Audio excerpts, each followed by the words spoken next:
प्रसन्न करके आज तक देवराज का आह्वान बहुतों ने किया, किंतु रुष्ट करके मेरा आह्वान करने वाले उद्दंड कौन हो तुम? कर कर कर कर दिव्य दृष्टि से बाण शक्ति से जीते ये सारा रण, शांत चित्त धरे आत्मबल भरे जीते हर बार अगर, छूट ना पाए लक्ष्य हो चाहे सूक्ष्म सा छुपा होकर, राधे कर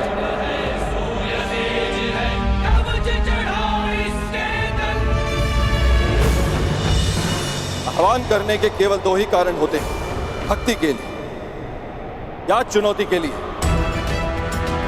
परंतु देवराज इंद्र को चुनौती देने के लिए तुम्हारी आयु बहुत कम है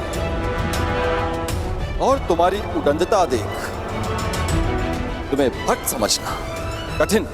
भक्त तो मैं हूं देवराज, परंतु आपका नहीं, अपने गुरु का।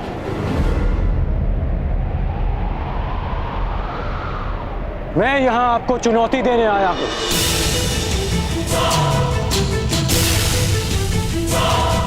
मुझे देवराज इंद्र नहीं, उस अहंकार को जिसने देवराज इंद्र की मति हर ली है। देवराज इंद्र को चुनौती देने वाले बालक कहां से आए, मैं भी जानने का इच्छुक हूं। मुझे ललकारने वाले का कुल क्या है, जाति क्या है?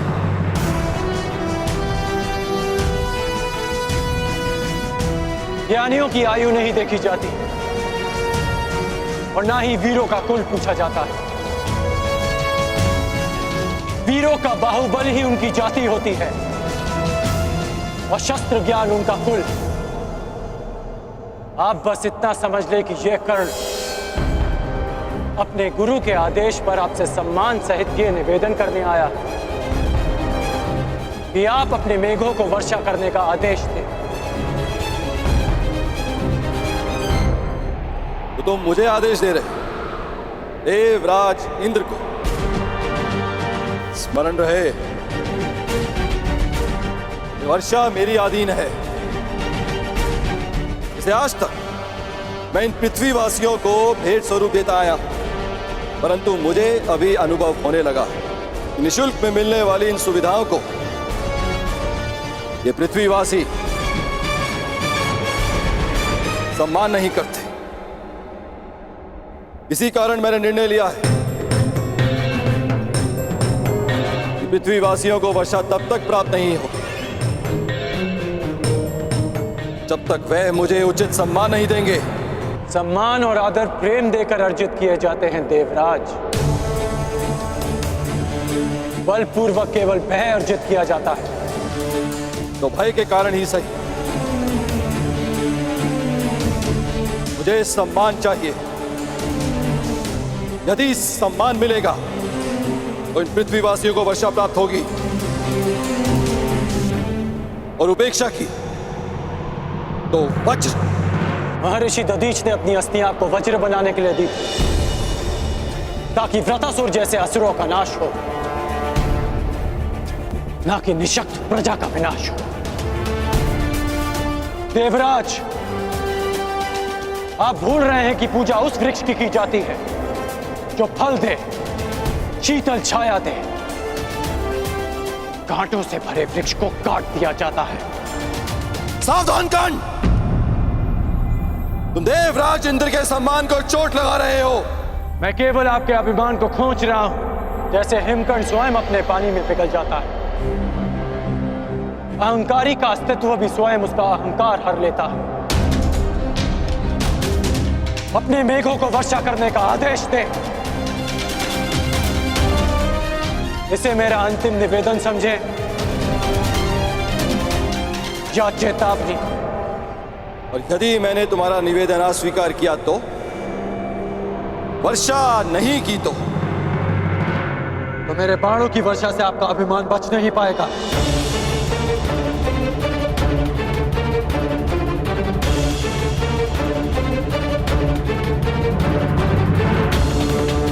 अज्ञानी बालक,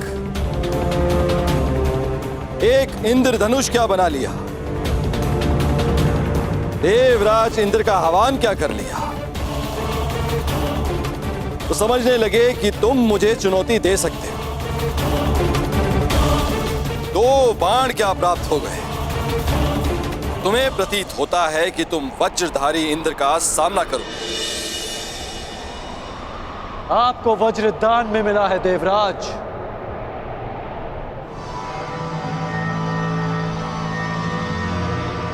पर मैंने अपने अस्त्र परिश्रम और साधना करके अर्जित किए हैं। बस उद्दंड बस।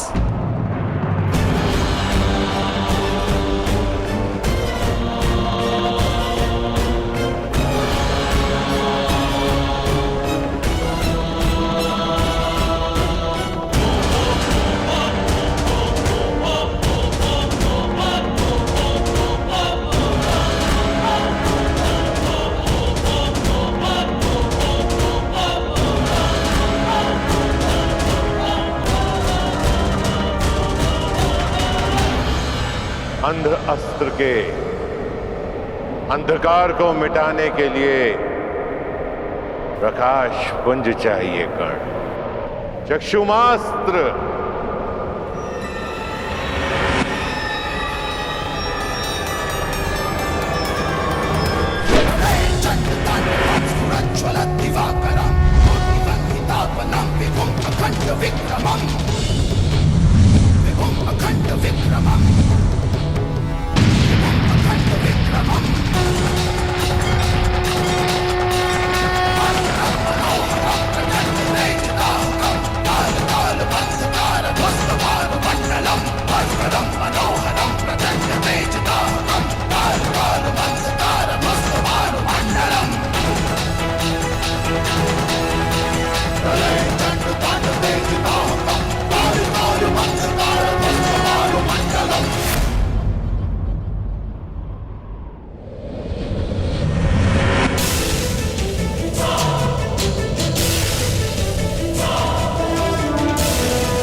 मेरे अस्त्रों को निष्क्रिय करने वाला मनुष्य ये है।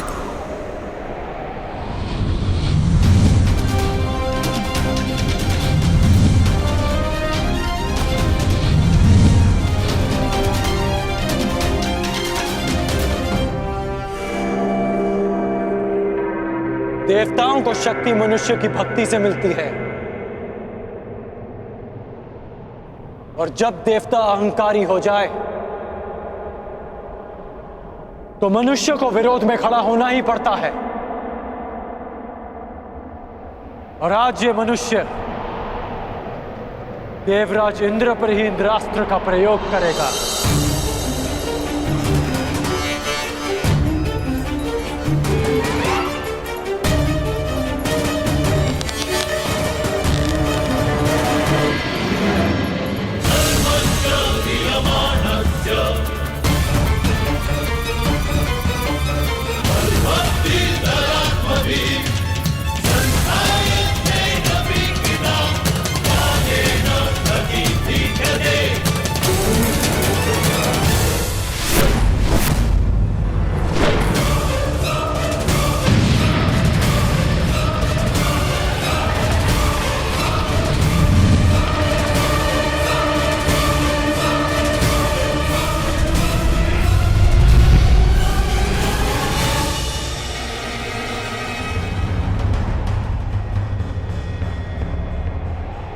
मूर्ख, तुमने इंद्रास्त्र का प्रयोग स्वयं इंद्र पे किया। क्या तुम्हें स्मरण नहीं है कि मुझे अमरत्व मिला हुआ है, कि देव मर नहीं सकते। सुना तो मैंने भी है कि देव अमर होते हैं, तो सोचा क्यों ना आज इस कहानी की परीक्षा कर लें। आप अमर हैं इंद्र, मर नहीं सकते, लेकिन अमर होने के भी अपने दुख होते हैं। अनंत काल तक पीड़ा भोगना उनमें से एक है। बस कर्ण बस, अब तेरा नाश निश्चित है। मेरे वज्र के प्रहार के लिए सज्ज हो जा।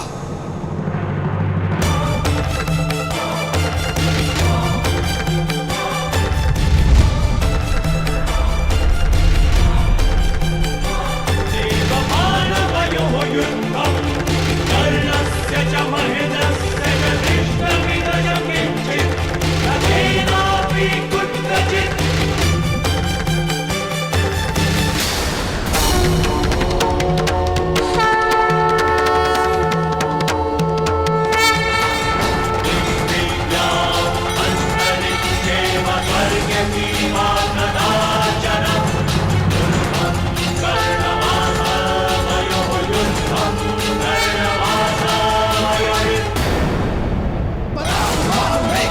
शांभावस्थ,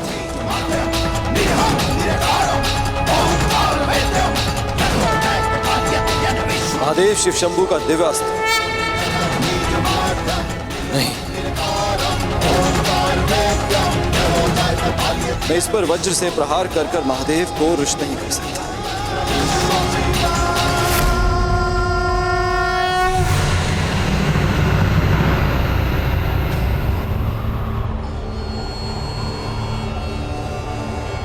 रुक जाओ कर्ण,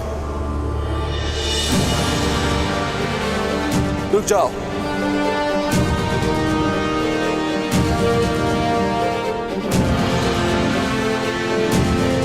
मैं अपनी पराजय स्वीकार करता हूं।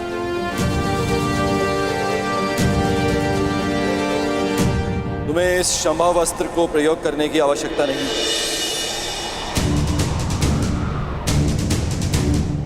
गंगा पुत्र भीष्म और आचार्य द्रोण के अतिरिक्त मैंने किसी धनुर्धारी में इतनी मेधा नहीं देखी, इतना बल नहीं देखा।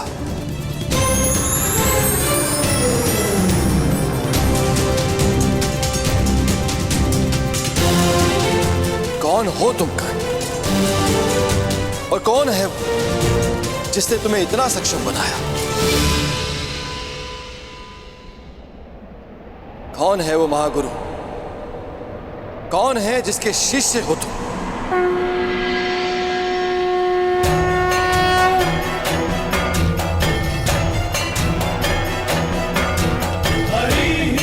वही जिसने गंगा पुत्र भीष्म और द्रोण को शिक्षा दी थी। प्रभु परशुराम आप? कर्ण, तुमने बताया क्यों नहीं कि तुम प्रभु परशुराम के शिष्य हो? क्योंकि आपके अहंकार ने आपको यह प्रश्न पूछने ही नहीं दिया। प्रभु, मैं अपनी इस उदंडता के लिए क्षमा चाहता हूं।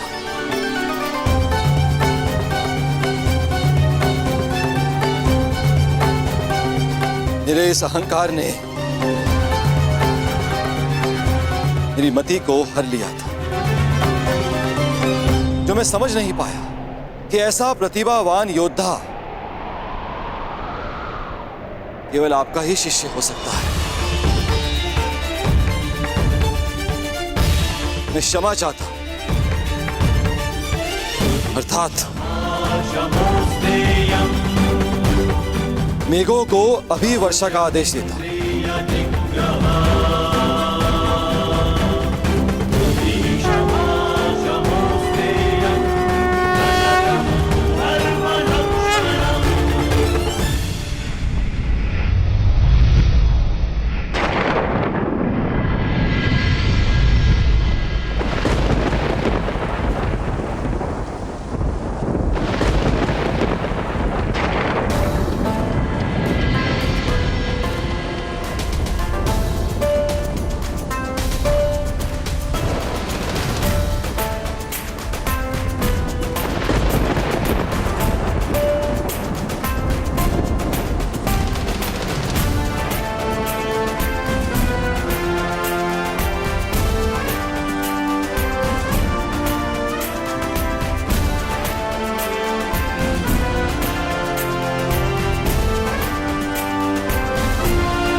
तुम्हें चुनकर मैंने भूल नहीं की है कर्ण।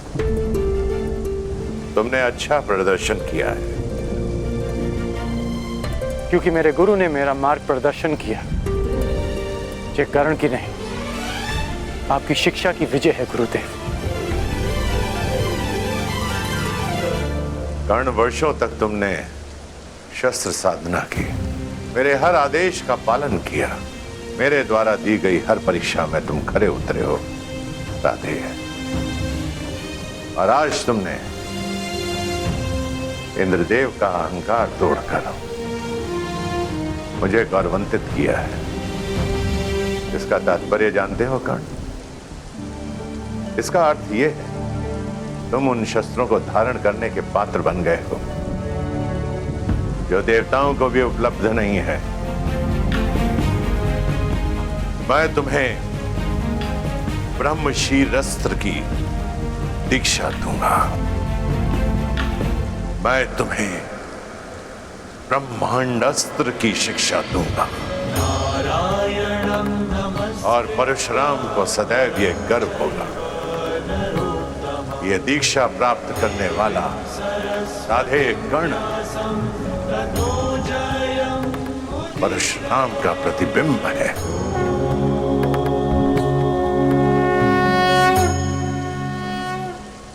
क्षत्रियों के गुणों से युक्त ये ब्राह्मण शिष्य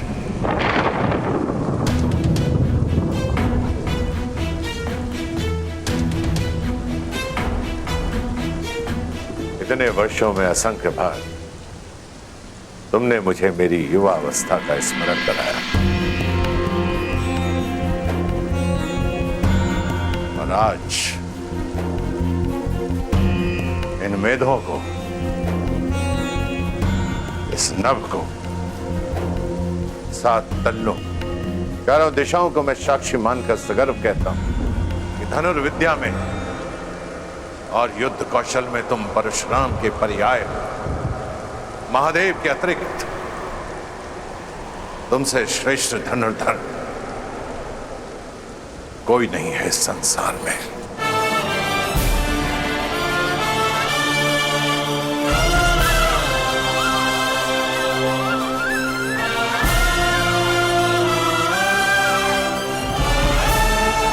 चिरायु भव कर्ण।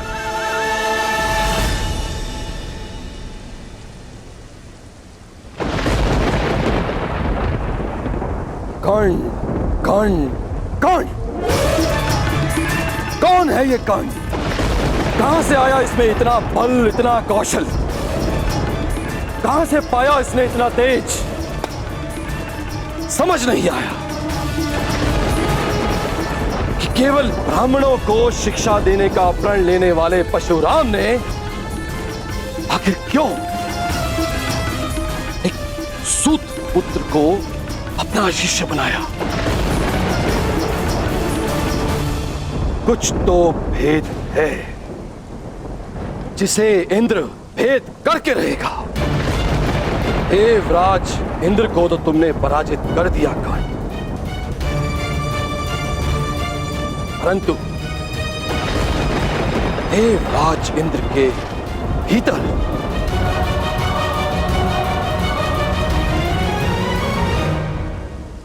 तुमने अपने महाशत्रु को भी जन्म दे दिया। तुम्हारे विनाश तक तुम्हारा पीछा नहीं छोड़ूंगा कर्ण।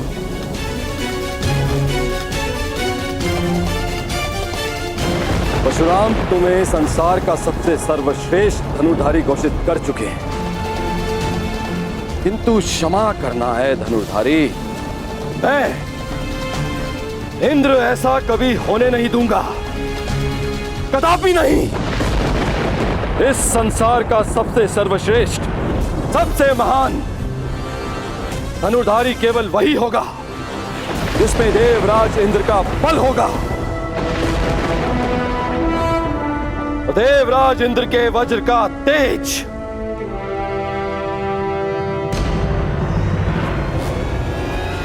जो स्वयं इंद्र के अंश से जन्मा है, सबसे बड़ा, सबसे उत्तम, सबसे सर्वश्रेष्ठ धनुधर बनेगा हस्तिनापुर में शिक्षा ले रहा अर्जुन। जिसने इंद्र का आशीर्वाद अर्जित किया है वो अर्जुन।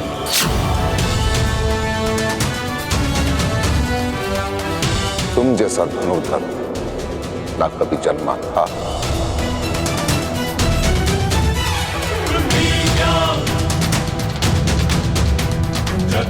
ना जन्मा है और ना ही कभी जन्मेगा अर्जुन।